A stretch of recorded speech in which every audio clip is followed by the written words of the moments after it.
Bernie Madoff. He died very recently at the age of 82. His life was in many ways a testimony to what capitalism makes possible. The stunning fact that estimates indicate that he was able effectively to swindle $82 billion worth of stocks, bonds, and cash out of many, many individuals, organizations, and institutions is a testimony to what capitalism makes possible. But I want to point out something others perhaps haven't, and that is that capitalism has built into it incentives for this kind of behavior.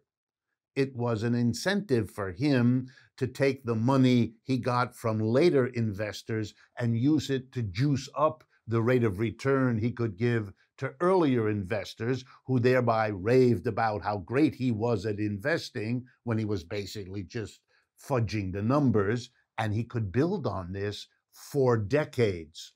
Why am I stressing that the system has incentives for corruption and crookedness on a grand scale? Because so many people seem to need to defend capitalism with the idea, well, whatever its flaws, it has incentives. There are rewards given to entrepreneurs who start a new business. Well, there's some truth in that.